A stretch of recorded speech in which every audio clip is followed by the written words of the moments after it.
Le chemin se crée sous tes pas. Le podcast intuitif dans lequel je te raconte mon parcours, mon voyage intérieur pour reprendre ma vie en main. Je suis Maëlys, j'ai 30 ans et je traverse ce qu'on pourrait appeler une crise de sens ou crise existentielle ou encore crise de la trentaine. De retour chez ma mère, célibataire et sans emploi, mon but est de partager avec toi mes aventures et mes mésaventures, un chemin vers la vie qui m'inspire. Dans ce podcast, on parlera thérapie, cœur brisé, orientation professionnelle, santé, rêves et j'en passe. Au travers de mon récit, d'interviews, de lectures, de poèmes et de discussions, j'espère vous inspirer et peut-être vous donner des tips pour votre propre voyage intérieur.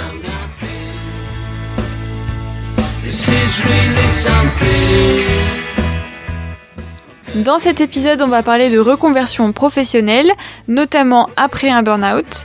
Et je vais vous raconter un peu de comment ça s'est passé pour moi et où est-ce que j'en suis maintenant.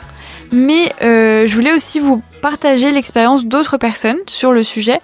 Et j'ai interviewé 2 de mes camarades que vous allez aussi entendre sur le podcast et qui vont vous raconter un peu comment eux, ils ont vécu leur reconversion professionnelle après 30 ans. Parce que c'est un peu le sujet quand même. Je voulais aussi vous dire que cet épisode, c'est l'avant-dernier de cette saison-là. Je vais terminer un petit peu les 3 derniers épisodes sur lesquels j'avais commencé à travailler, qui parlent du burn-out, du après-burn-out, du comment on s'en sort, etc.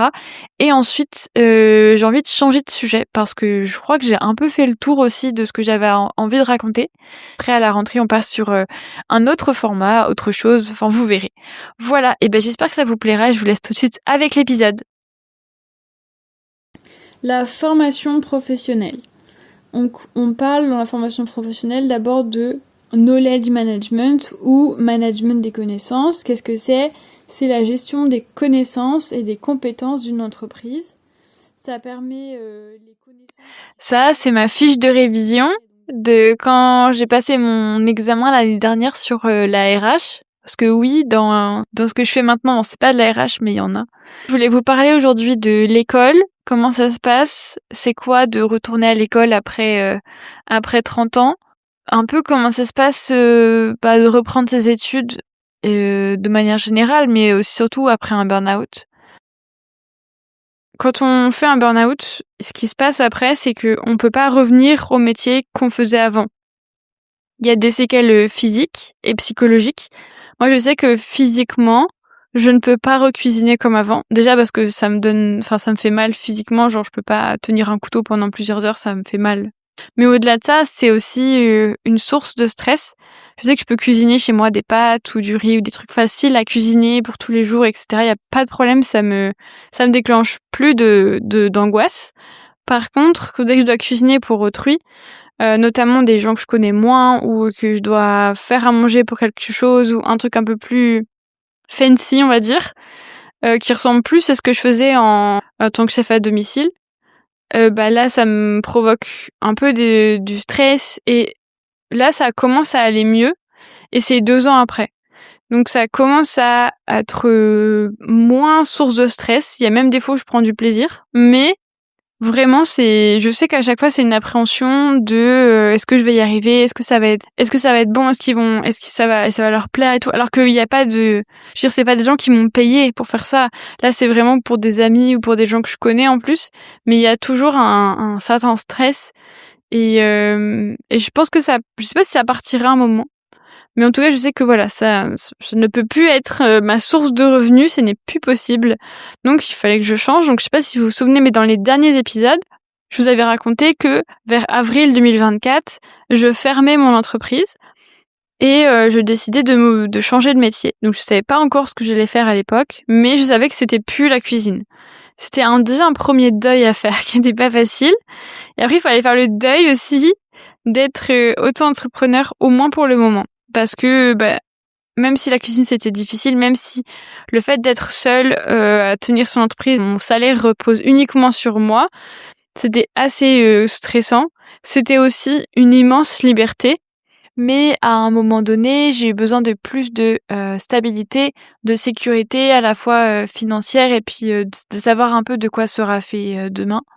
Donc, j'ai décidé de reprendre mes études en alternance, ce qui me permettait d'avoir à la fois un salaire et à la fois de l'expérience professionnelle et un diplôme pour la suite. Donc, j'ai repris mes études dans la RSE. Donc, RSE, ça veut dire responsabilité sociétale des entreprises. C'est en gros le développement durable, enfin ce qu'on appelait autrefois le développement durable. Et bon, ça me plaît énormément, donc je suis très contente d'avoir repris dans ce domaine-là. Ce qui m'intéresse aussi aujourd'hui, c'est de vous parler justement de comment ça se passe quand on reprend ses études à la trentaine. Je voulais pas vous parler du sujet toute seule, donc j'ai demandé à 2 de mes camarades de classe qui ont aussi la trentaine de venir parler un peu de ce sujet avec moi. Donc je vous laisse avec l'interview et on se retrouve juste après. On va voir, alors ce matin on a fait l'intro histoire économique de l'environnement, je pense qu'en long, large, en travers on en a beaucoup parlé.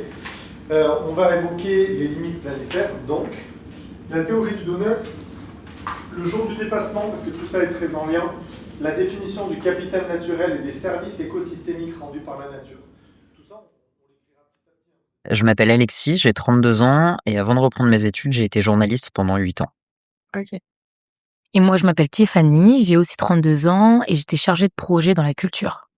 Ok. Et du coup, pourquoi vous avez décidé de vous réorienter? Moi, j'ai décidé d'arrêter le journalisme après m'être posé la question pendant plusieurs années. Je pense que ça faisait bien 2 ans que l'idée germait dans ma tête. Parce que c'est un secteur qui est quand même très précaire. On est beaucoup sur des contrats courts de 6 mois, 3 mois, parfois que quelques jours. Sentant la trentaine arriver, j'ai eu envie de quelque chose de plus stable. Je me voyais pas d'avenir dans cette précarité de l'emploi, avec en plus des salaires qui, contrairement à ce qu'on croit, les salaires de journalistes vraiment ne sont pas très élevés. C'est pas mirobolant. Pas du tout. Alors, à partir du moment où on fait un peu d'antenne, donc en télé ou en radio, les salaires peuvent très vite s'envoler. Mais moi, j'étais en presse écrite et en web, donc pas d'antenne. Et de toute façon, je visais pas un poste de chroniqueur, présentateur ou quoi que ce soit. Donc des salaires qui étaient appelés à rester assez bas. Et puis un secteur qui a quand même pas mal de problèmes de management, parce qu'à partir du moment où quelqu'un est bon journaliste, on lui propose un poste de manager sans le former. Et donc avec plein de problèmes organisationnels que j'ai pu connaître aussi, voire de harcèlement moral aussi parfois, Ah, sympathique. qui donne envie de partir en courant. Ah, tu m'étonnes.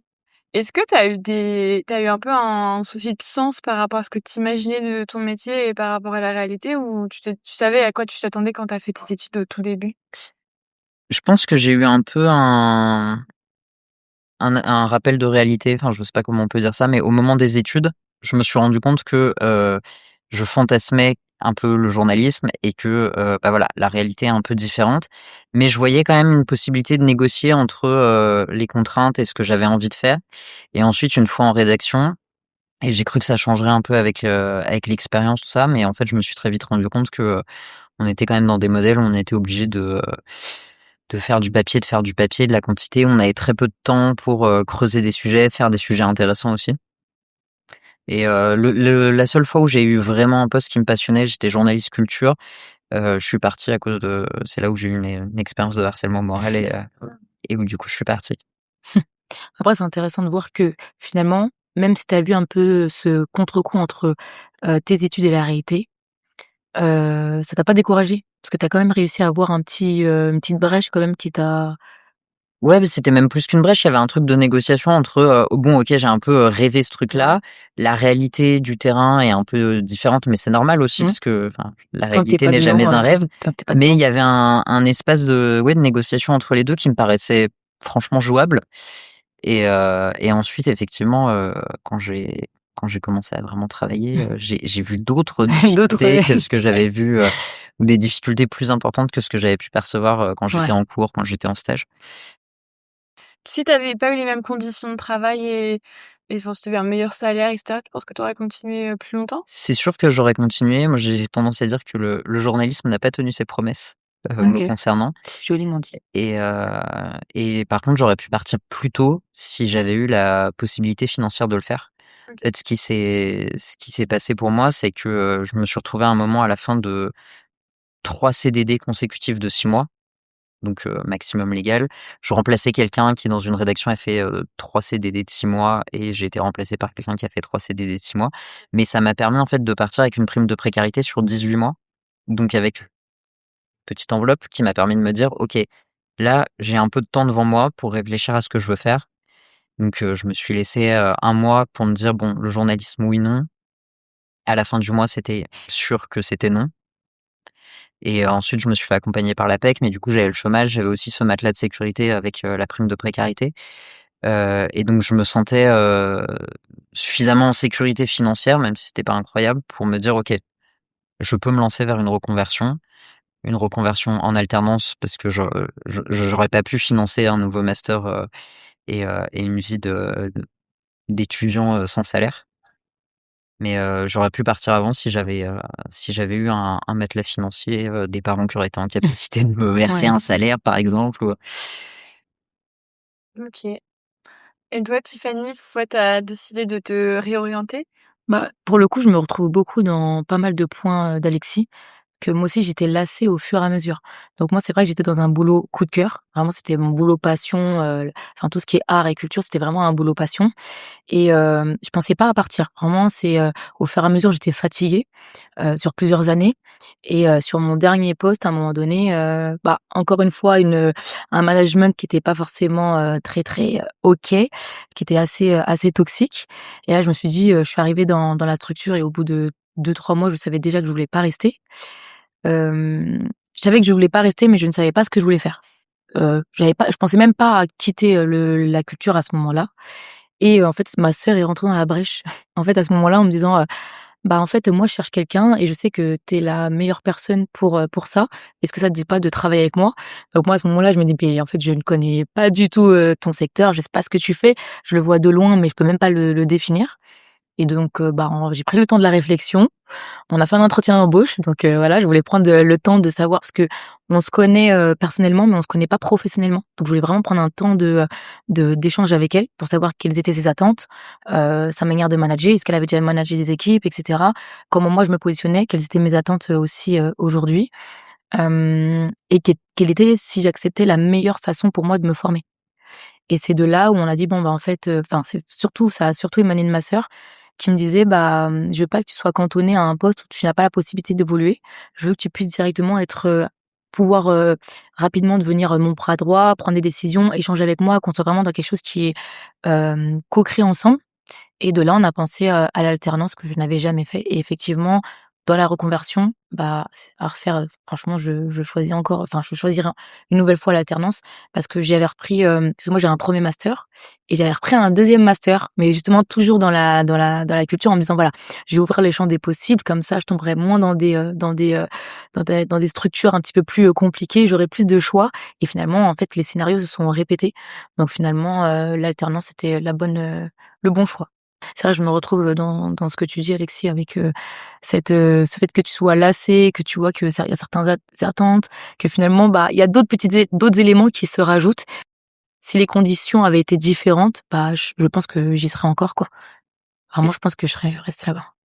et c'est vrai que tu parles de métier passion. Alors moi, j'ai Ouais, pas utilisé cette expression-là, mais c'est effectivement, enfin, le ouais, journalisme, c'est un métier passion aussi, et je sais pas ce que tu en penses. Moi, j'ai trouvé que c'était souvent la justification ouais. à tout et à n'importe quoi, notamment au non-respect du droit du travail. Enfin, quand j'ai rencontré mon copain actuel, j'étais encore journaliste et lui est RH. Et quand je lui expliquais comment ça se passait dans l'entreprise où j'étais et les entreprises où j'étais passé avant et où j'avais, des amis journalistes, Ouais, des ouais. anciens camarades de promo, tout ça, il me disait: «Mais en fait, le droit du travail, c'est de la théorie pour vous. Il y a pas d'obligation légale C'est vrai. finalement, chacun fait ce qu'il veut». Et en fait, parce que, oui, mais tu fais ça, c'est une passion. De toute façon, il y a trop de journalistes par rapport au nombre de postes. Donc en On fait, peut si se tu ouvres un peu remplacer. trop ta bouche, Ouais. vite, on te remplace par quelqu'un qui sera plus docile. Et c'est ouais, totalement similaire. C'est vrai que ce truc-là, on le fait de nous-mêmes aussi, en plus. Dans la culture, tu avais ça On aussi, le ouais? fait, enfin, on nous l'impose d'une certaine façon, mais c'est un petit peu plus vicieux parce qu'il y a des fois, on va le faire de nous-mêmes parce qu'on est passionné, on est dedans, en fait. On est dedans, donc on va pas compter nos horaires, on va être là tard et en fait, ça va être pris pour acquis et on va dire: «Mais en fait, c'est la base, on sait pourquoi on fait ça», enfin, en plus, on avait du public, on dit que le public est content, il faut, voilà, une certaine qualité, mais derrière, nos conditions à nous sont pas respectées. Et voilà. Mais moi, il y a plein de personnes autour de moi qui ont essayé de m'alarmer, hein. Me dire, mais attends, par rapport à ton niveau d'études, par rapport aux conditions de travail, tu vois, le temps que tu passes au travail, enfin, ça grignote aussi notre temps personnel, enfin, notre vie, notre vie perso. Et elle me disait, mais, j'avais des modèles autour de moi. Mais à ce moment-là, j'ai pas eu le déclic. C'est vrai que moi, ça s'est fait sous déclic en me disant, non, cette structure, elle va pas, je reste pas. Et après, la reconversion s'est fait en deuxième temps. Et c'est vrai que tu intègres très vite des choses qui ne sont pas normales en me disant, j'ai tellement la chance de faire un métier passion. Ouais. Genre, je fais pas comme mes parents qui ont trimé sur des trucs pendant des années dans des boîtes qui les intéressaient pas, où ils faisaient des choses qui les intéressaient pas et où ils se plaignaient pas. Moi, j'ai la chance de faire un métier passion, donc bien sûr, tu vois, que je vais faire des heures en plus que je vais pas compter, je vais aller donner un coup de main à droite, à gauche, et machin et tout. Et en fait, t'as déjà mis un pied dans un truc dans ce qui va t'épuiser, ce qui va faire qu'à la fin, t'as envie de partir. Mais c'est mieux parce qu'en fait, aussi, je pense avec nos expériences, on arrive après à voir là où aussi, nous, on n'a pas forcément pris les bonnes décisions et on se forge à poser des limites aussi qui sont plus importantes qu'avant. Là, je me rends compte sur mon ancien poste, j'étais dans une structure et de cette structure-là, donc j'ai intégré ma dernière structure et je perdais en salaire. Et moi, ma justification, c'est pas grave. J'ai toujours rêvé de faire ça, voilà, c'est vraiment en adéquation avec mes valeurs, avec ce que je veux faire. Donc, le fait de perdre de l'argent, bah, c'est pas grave. Et là, en fait, les deux sont pas incompatibles. Mais à ce moment-là, c'est tellement la passion que je me dis, bah, c'est pas grave. Ah, c'est vrai que je vois, alors il y a un truc d'être un peu plus âgé et d'avoir appris des expériences futures, enfin des expériences passées, pardon. La manière dont je suis en entreprise aujourd'hui est complètement différente. Enfin, je vais être alors peut-être plus méfiant, mais je vais aussi beaucoup plus identifier des situations qui peuvent potentiellement déraper sur l'exploitation, c'est un bien grand mot, mais Et du coup, t'es beaucoup plus carré sur tes limites aussi, sur où est ta limite par rapport justement au fait que t'as déjà été épuisé une fois, tu veux pas que ça te réarrive. On a déjà abusé de toi, tu veux pas que ça te réarrive. Et du coup, tu te dis, bon, bah, si jamais il commence, je vais tout de suite dire non. Comme ça, on va pas essayer de grignoter petit à petit. tu connais tes limites et tu sais les communiquer. Et c'est aussi. 2 trucs très importants. Et moi, effectivement, enfin, il y a plein de fois où je ne savais pas que ma limite, elle était à cet endroit-là. Ouais. La limite du droit, mais ma limite personnelle aussi. Oui, je suis d'accord. Et par rapport à ce que je vous disais tout à l'heure, par rapport au métier passion, du coup, la cuisine, C'est un peu au club. Du coup, je me dis, j'ai pas fait exprès, mais en fait, tous les trois, on est issus de métiers passion qui nous ont épuisés et dans lesquels on s'est dit, mais en fait, on se retrouve plus parce que ça nous prend nous, tu vois. Et à un moment, tu te dis, bah, je veux pas envie de me perdre dans mon travail, c'est pas que ma vie. J'ai envie d'avoir autre chose que juste mon travail. C'est vrai que c'est l'idée de métier passion, c'est tellement la porte ouverte à l'explosion de la frontière entre vie privée et vie professionnelle. Mais on voit que tous les trois, finalement, on l'a aussi appris à nos dépens. Et on a dû passer par là pour peut-être avoir le déclic et ouvrir aussi les yeux. Donc, Mais ça veut dire aussi que, contrairement à nos parents qui font plutôt des burn-out vers 40-50 ans, nous, on s'est dit, on va prendre l'expérience enfin, moi, je le vois comme ça, mais prendre l'expérience de ce qui s'est passé avant et se dire, bah, c'est possible de se réorienter, même si on a fini nos études il y a pas si longtemps, au final. Enfin, je sais pas pour vous, mais moi, c'était il y a à peu près 7-8 ans. Moi, c'était il y a 8 ans et là, on arrive en fin de master 1, donc ça fait 9 ans. Mais je pense par rapport à ce que tu dis sur les parents, moi, je vois mes parents, ils ont pas fait de burn-out. Ils étaient pas forcément bien dans leur travail, mais en contrepartie, ils gagnaient en statut social au fur et à mesure des années, ils gagnaient en rémunération au fur et à mesure des années. J'étais dans un secteur qui ne m'offrait pas ça, qui ne m'offrait même pas la perspective de ça. La seule perspective, c'était si jamais t'es vraiment bon et que tu t'entends bien avec les bonnes personnes, tu vas devenir rédacteur en chef, tu vas passer un échelon au-dessus, 2 échelons au-dessus peut-être, et en fait, tu vas même pas faire des choses beaucoup plus intéressantes, tu vas pas être grand reporter, tu vas juste être chef d'une rédaction et manager des journalistes. On ne va pas te former à ça alors que c'est un autre métier, que c'était pas du tout un métier que j'avais envie de faire. Et en plus, je voyais les gens qui le faisaient pour moi et enfin les gens qui me manageaient, je me disais mais quelle horreur. Mais c'est vrai que moi aussi, ça a joué, hein. Sur ma prise de décision de partir, c'est qu'au bout d'un moment, je me suis posée, j'ai dit, OK, j'ai voulu étudier tout ce qui était salaire dans l'entreprise, sachant que bah, pour beaucoup, ça reste quand même tabou de parler d'argent, etc. Et j'ai voulu voir par rapport aux évolutions. Me dire, en fait, si je reste dans cette structure, qui je suis dans 5 ans? Où est-ce que je vais me positionner dans la structure? Et je me suis rendu compte que, bah, il y a peut-être une possibilité que je sois toujours au même endroit. Donc c'était vraiment au petit bonheur la chance. Et à ce moment-là, je me suis dit non, en fait, je veux miser sur quelque chose où je suis sûre d'évoluer, je suis sûre de pouvoir atteindre au moins un objectif. Là, c'est vraiment flou. C'est on va te dire bah oui, ok, t'as fait tes objectifs, mais sur cette année, on veut pas que tu passes de poste, on veut pas que tu aies plus de responsabilités.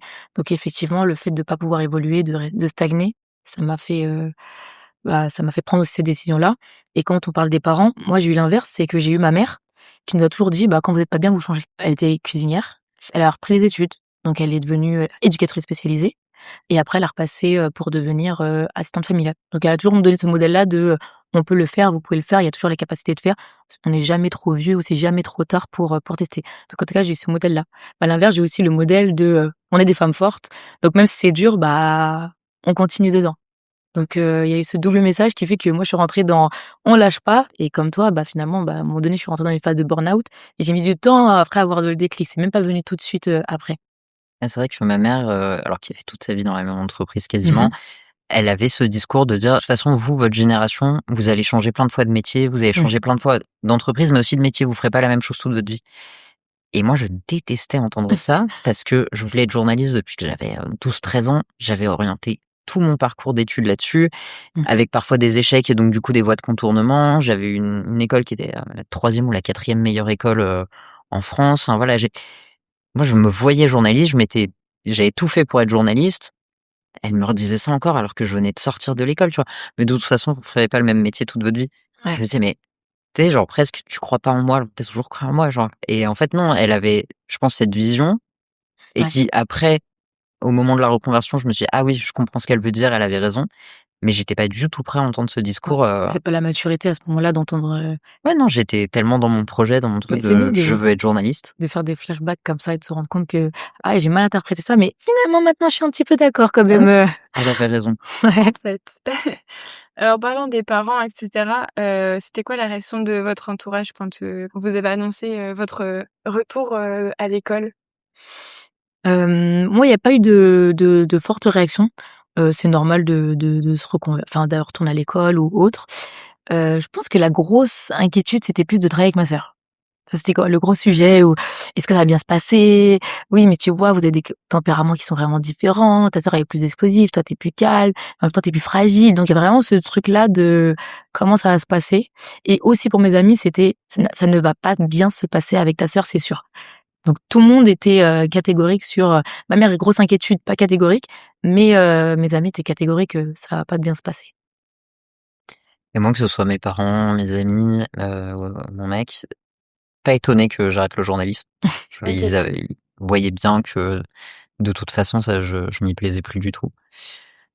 Sur le fait de faire de la RSE, pas surpris non plus. OK, tu parles pas mal d'environnement, très engagé sur les questions sociales, sociétales, donc ça fait sens. Tu vas vers quelque chose qui te plaît et voilà. Et le fait de reprendre les études, c'était marrant. Je m'attendais pas forcément à cette réaction, mais il y en a plein qui m'ont dit: «Bah, évidemment que tu retournes à l'école». Il y a un truc de très, ça de toute façon, ça te plaît l'école. T'as aimé faire des études, t'as aimé faire des études supérieures, donc oui, forcément, tu retournes à l'école, plutôt que de faire un métier où j'aurais fait une formation en 6 mois et hop, je partais, travailler, quoi. OK. Donc vous avez pas dit à ce moment, mais ça genre: «Ah mais tu es courageuse et tout, tu vas te retrouver dans une classe avec que des jeunes». Si, c'est vrai que la question du courage, enfin, je sais pas toi. Ça a été sur ça. Moi, c'était plus: «Ah, tu vas avoir 3 masters». J'étais là: «Oui, oui, oui». Effectivement, donc j'étais déjà retournée à l'école avant, donc je pense que j'avais déjà préparé le terrain. Donc non, j'ai pas eu trop ce truc-là de courage. Voilà, il y avait vraiment ce détachement, il y avait pas cette inquiétude, mais moi je me disais: «Voilà, est-ce qu'il va y avoir un gros choc, des générations? Est-ce que je vais être la seule?» Sachant que je suis jeune, donc de prime abord, on va penser que je suis jeune et après il y a le contre-coup de la découverte de: «Ah non, en fait, j'ai 32 ans». Enfin, voilà, c'était plus ça mon appréhension personnelle, mais ça a été, cette question de courage. Alors que moi, la question du courage, je l'ai eu une fois que j'ai repris mes études et plus, d'un entourage, on va dire 2e cercle, Élargie. 3e cercle et où effectivement je m'attendais pas du tout à ce genre de réaction de: «Ah le courage de reprendre les études» et effectivement je pense que ça fait peur à plein de gens. Une fois qu'on est lancé dans le monde du travail, on a aussi une manière de faire, une Mmh. manière de vivre qui est pas forcément compatible avec l'école ou en tout cas l'idée qu'on s'en fait parce qu'on était à l'école, encore jeune. Donc ce truc du courage, je l'ai eu et ça m'a toujours un peu surpris effectivement et je peux comprendre parce qu'on n'a pas tous eu le même rapport à l'école Et c'est vrai que j'avais peur de me retrouver dans une promo où j'aurais été le seul vieux, entre guillemets, en tout cas le seul qui n'appartient pas à la Gen Z, le seul qui n'a pas moins de 25 ans et tout ça. Et très vite, en fait, je me suis senti un peu undercover, tu vois. Genre, les gens n'ont pas su tout de suite que je n'appartenais pas au groupe en termes d'âge.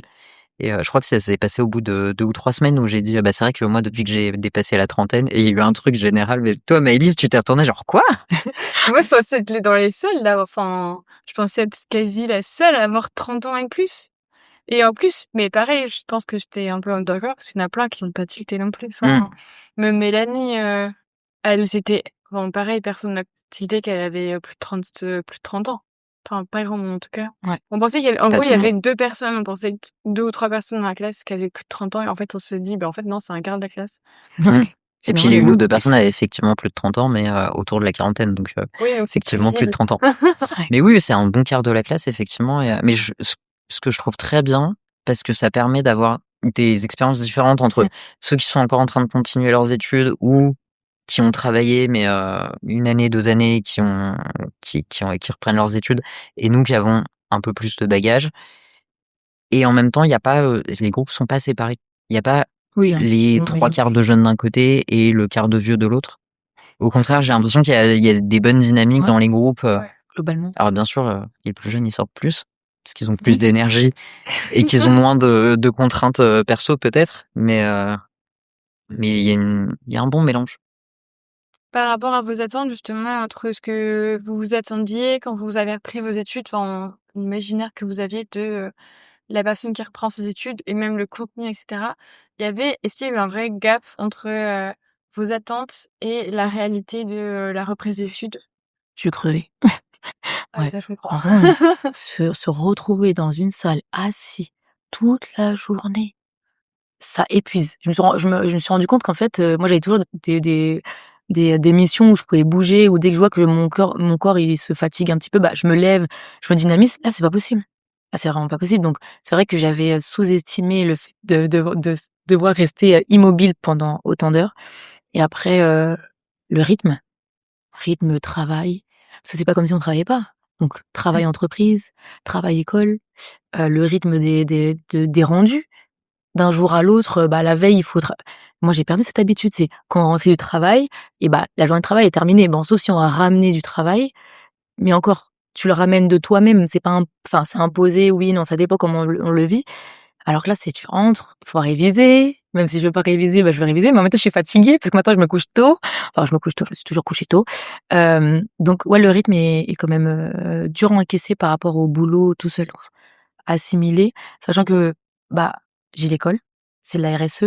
Ma sœur, elle fait aussi de la qualité, donc à côté, j'apprends aussi la qualité, et il y a l'entreprise. Donc ça fait énormément de choses à devoir caler, et ça, j'avais sous-estimé. Tu dirais que c'est une fatigue qui est plutôt physique, mentale, émotionnelle? Bah, je pense que c'est les 3.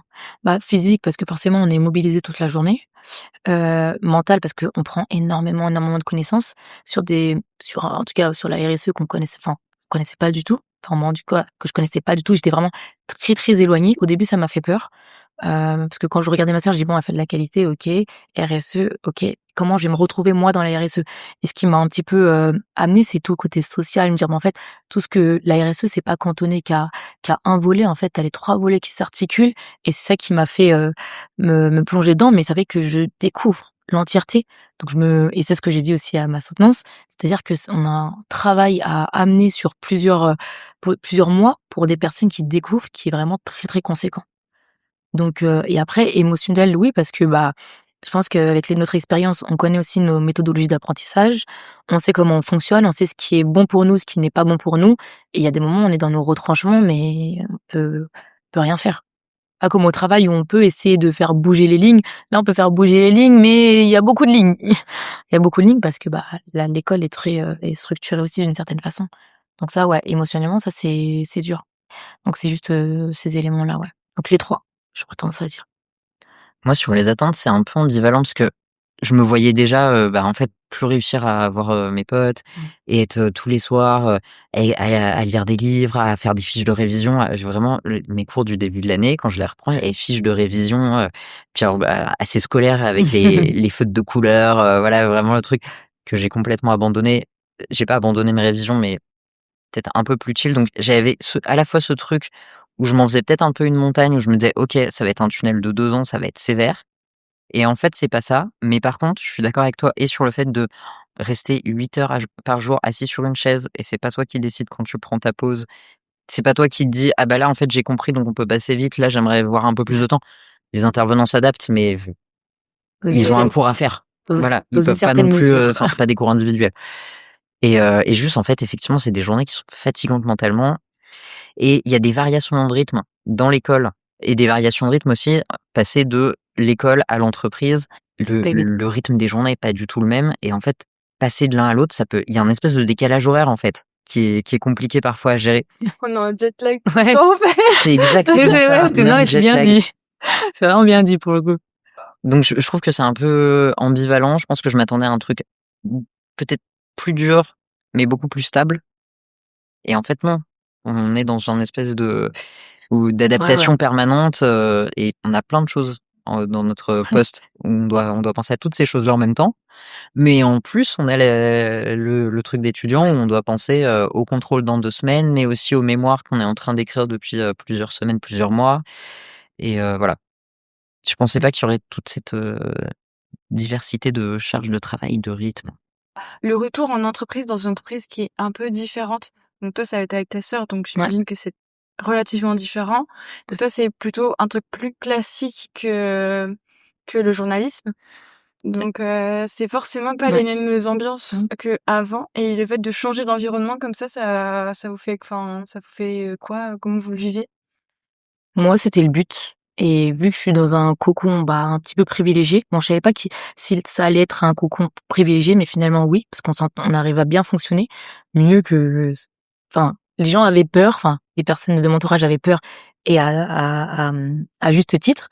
Et finalement, on s'entend très bien, on fonctionne très très bien, donc finalement, c'est devenu un cocon privilégié où je peux demander un petit focus sur certains éléments pour avoir plus d'informations, où on s'adapte, et sachant que nous on est 2, donc on est agile à toutes les 2. Donc moi je m'adapte à ses besoins, elle s'adapte à mes besoins. Donc finalement, moi j'ai rien à dire sur ça, c'est une très belle découverte et je pensais pas. OK. Moi, je pense que ça a été le plus gros choc et je l'avais pas assez anticipé. C'était vraiment, en fait, la vie de rédaction, c'est une vie de bureau qui ressemble pas du tout à une vie de bureau. C'est pas du tout la même culture qu'une entreprise classique. Là, je suis dans un grand groupe, et c'est vrai que je me disais: «Ah mince, je vais arriver avec, mon look, mon mulet, comment ça va passer?» Donc j'avais coupé le mulet. Bon, après, je me suis rendu compte qu'à mon étage, il y avait 2 moulets deux personnes, moustachues à mulet, donc je me suis dit: «Bon, c'est bon, je peux retrouver ma forme initiale». Mais dans la manière d'organiser le travail, de faire des réunions de débrief, de la réunion de préparation, de la réunion je sais pas quoi, c'était pas du tout comme ça que j'avais l'habitude de fonctionner et je pensais pas que c'était aussi lourd. Alors je pense que ça tient et à la vie de bureau et à la taille de la structure, qui est un groupe implanté dans différents pays, et clairement là maintenant, je sais qu'à la fin de mes 2 ans, je vais aller dans une structure plus petite. Mais ça a été effectivement peut-être le plus grand choc, c'est le fonctionnement en interne. Je savais que j'allais pas avoir cette ambiance détente, faussement détente de la rédaction, où tout le monde se tutoie, peu importe le niveau hiérarchique, mais où c'est hyper pernicieux parce qu'en fait derrière il faut pas trop se détendre non plus. Mais ouais, toute la vie de bureau, il y a quelque chose de très lourd, très cadré, et où en plus je trouve que je sens beaucoup plus le poids des générations par rapport à la vie en rédaction. Entre jeunes, on voit le côté un peu caricatural de la chose, n'empêche qu'on est obligé de rentrer dans ce jeu-là. Ça, c'est quelque chose que j'avais pas du tout anticipé. Si vous deviez donner un conseil à quelqu'un qui veut reprendre ses études, vous lui diriez quoi? Fais-le, mais renseigne-toi bien, prends le temps. Moi, j'avais attendu d'avoir ce matelas de sécurité, attends d'être dans un cadre qui te sécurise et forme-toi. J'ai eu la chance, comme en tant que journaliste, on est considérés comme des cadres, de pouvoir être accompagnés par l'APEC, l'Association pour l'emploi des cadres, et du coup, j'ai fait du conseil en évolution professionnelle. Et donc, j'avais des entretiens avec une personne, des tests à faire, des choses. Quand mon parcours a commencé à vraiment s'orienter de plus en plus vers la piste de la RSE, j'ai dû faire une enquête métier. Alors, en tant qu'ancien journaliste, ça allait, c'était pas trop compliqué, mais en fait, enquête métier, ça fait très peur. J'ai juste dû trouver des gens qui faisaient de la RSE. Sur LinkedIn, c'est pas trop compliqué, et leur poser des questions par téléphone sur ce qu'ils faisaient, ce qu'ils avaient fait avant, comment ils s'étaient retrouvés là. Et en fait, de voir un peu les parcours de différentes personnes, de voir ce qui leur plaisait, ce qui leur plaisait pas dans la RSE, dans leur poste, dans leurs expériences passées. Ça m'a permis de quand même avoir une petite bande-annonce de ce qui m'attendait et de pouvoir confirmer, mais ça aurait pu complètement infirmer ce projet de reconversion. Donc je pense trouver le bon moment, s'informer. Bien sûr, il faut se lancer, il y a un jet dans le vide, mais quand même avoir jeté un petit caillou avant pour voir La profondeur la de l'eau. profondeur du vide et puis ce qu'il y a au fond. Ouais. Je rejoins totalement Alexis. Je rajouterais juste, il est pas trop tard. Il est jamais trop tard en fait pour se reconvertir, pour changer, pour évoluer. Donc, faut se lancer. Faut simplement se lancer, avoir confiance en soi et on en est capable. Donc, go go go. Trouvez les ressources autour de vous. Vous avez Ouais. forcément Il y a toujours des des gens, ressources. quelqu'un qui connaît quelqu'un, même Ouais. si c'est juste un support émotionnel. Ouais. Parfois, on peut avoir l'impression d'être très seul dans ce truc de reconversion. Et en fait, Non, et puis après, on rencontre des gens quand on y est, et puis Et on- Et on fait des et on podcasts. fait des podcasts. Merci à tous les deux, et Merci. Merci à toi. puis je tiens au courant pour la suite.